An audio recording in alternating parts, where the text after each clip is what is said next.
నిన్న ముఖ్యమంత్రి గారు జిల్లాకు వచ్చిపోయాడు. ముఖ్యమంత్రి జిల్లాకు వస్తే ప్రజలు సహజంగానే ఏమైనా వస్తుంది మన జిల్లాకని ఆశిస్తారు. కానీ ఏమి రాలా, మళ్ళీ అవే బూతులు,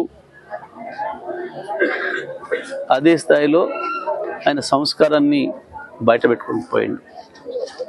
అతి నీచంగా ముఖ్యమంత్రి అంతకుముందు వాస్తవానికి ఆయనకు ఆ స్థాయి లేదు, ఆ సంస్కారం కూడా లేదు. కానీ ముఖ్యమంత్రి అయిన తర్వాతనన్నా నేర్చుకోవాల్సి ఉండే, కొంతనన్నా విఘ్నత ప్రదర్శించాల్సి ఉండే.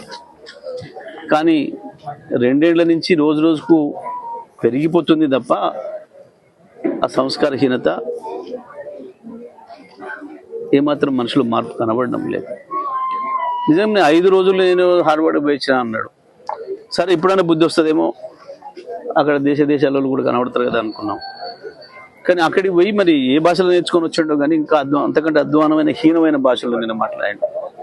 ఒక స్థానిక మాజీ ఎమ్మెల్యే గురించి కూడా ఆ రకంగా మాట్లాడడం అనేది ఎవరు కూడా ఈయన ముఖ్యమంత్రి అని అనుకోరు. ఇక కేసీఆర్ గురించి వెళ్ళి మాట్లాడడానికి ఆయనకి ఏం అర్హత లేదు. లేని అంశాలను చర్చకు తెచ్చి ప్రజల అసలు సమస్యల్ని పక్కదారి పట్టించడానికి చేసే ప్రయత్నం ఇది. ఈ చిల్లర ప్రయత్నంలో భాగంగానే నేను అక్కడికి వచ్చిపోయాను. వాస్తవానికి ఒకవైపు ఎన్నికలు జరుగుతున్నప్పుడు ఆయన ఎన్నికల ప్రచారాలు కాకుండా శంకుస్థాపనలు పెట్టుకోవడమే ఒక అనైతికమైన విషయం, అది రాజ్యాంగ వ్యతిరేకమైన విషయం.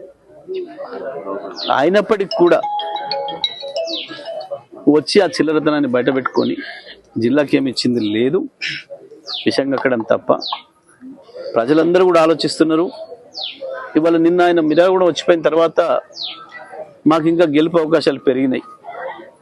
మిర్యాలగూడతో పాటు జిల్లాలో అన్ని మున్సిపాలిటీల్లో కూడా మా గెలుపు అవకాశాలు పెరిగినాయి. ముఖ్యమంత్రి ఇట్లనే ఇంకా 4 చోట్ల ఇట్లనే మాట్లాడొస్తే తప్పకుండా ప్రజలు చీకొట్టడం ఖాయం. రాష్ట్ర మంత్రులు కూడా బీఆర్ఎస్ పార్టీకి పట్టం కట్టడం ఖాయం.